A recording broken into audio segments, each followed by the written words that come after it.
Hey YouTube, Awesome Rider here. Welcome to my review for the Hengemen basic figure from Power Rangers Dino Fury. This is, if you couldn't tell by the name, the main villain. No, it's the henchmen of the series, you know, your putties. Literally, 9 times out of 10, I refer to any henchman in a Sentai or PR series as putties. I'm like the mom that calls the PlayStation a Nintendo at GameStop. Like, I just don't care. They're all putties to me. There's too many names. However, this one in particular, I'm actually rather fond of. I was pretty indifferent to these guys in Ryusoulger, but I've really grown fond of the henchmen themselves, even though they obviously look the same. But because of the pun, first of all, won me over right there. But I also thought it was really neat that they used to actually be sort of guards for the Rangers, and they got stolen by Void Knight. I thought that was a really cool and unique story detail there, so I've kind of become fond of them. So before we get started with any of the main stuff, just accessories-wise, you can see he comes with his primary weapons. It's like a spear weapon and then his shield here. Nothing too spectacular about them, you know, they're par for the course basic figure weapons. They kind of have some decent little sculpting, but they're not going to stand out or be super painted, but they get the job done. And of course, he also does come with a key, which we will cut away to now. Okay, so here is its standard key. Actually, just in terms of uniqueness, it's probably one of my favorite keys, just because I like having, like, Hengemen helmet here, and it could make kind of a unique what-if on the Megazord. And even though this isn't the greatest thing ever, and they're kind of cheap, I always kind of dig the sticker art on these, and this one looks rather cool. In terms of sounds, I'm only going to show it off in the Dino Fury Morpher. There's basically no point in showing it off in the Dino Knight Morpher, even though all the new merchandise is advertising it. It does not have a unique reader. It will make the same sound no matter what key you put in it. The only difference will be what direction you're pointing it. So it's really, well, pointless.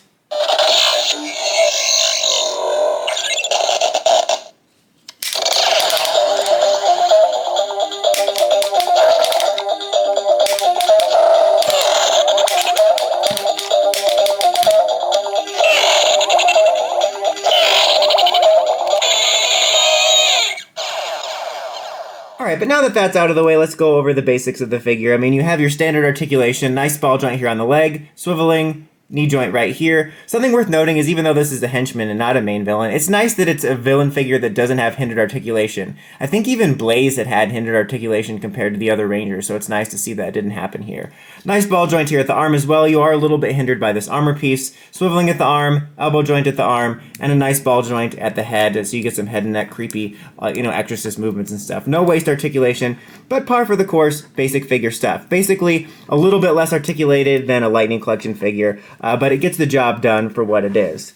And detail-wise, I think the overall looks pretty good. It's not going to be as detailed as a higher-end figure like a Lightning Collection, and you are going to have a little bit of that cheap gray plastic look in comparison to maybe getting a better-looking one if they were to ever do a Lightning Collection one. But for what it is, I think it gets the job done. And even though it's a cheap gray plastic, it actually does a decent job of looking just kind of like a light armor. Generally, the proportions look pretty good on it. And honestly, it gets all the details done it needs to. I don't really want too much more out of this. You know, if I wasn't a completionist and a reviewer, if they ever did a Lightning Collection and I wanted to save money, I would honestly just be fine with picking these up for army building. I actually did pick up 2 because even though I'm not much of an army builder because I'm not a huge villain figure fan. Like I said, I really dig these in terms of their concept, and I think it looks cool to have them standing alongside like Void Knight or something like that. So I'm just saying, you know, I'm sure if they did a Lightning one, it would be better in a lot of ways, but just in terms of money saving, these are like half the price, and it's a lot easier to army build picking up basic army build figures than it is Lightning Collection ones, which will be like 20 bucks a pop, give or take, depending on what you want to do. Overall, I think this is a solid figure. I think if you're a Dino Fury fan, if you like to army build henchmen, I can definitely recommend it. It's not like it's going to be the most amazing pick and recommendation, but it does exactly what it needs to,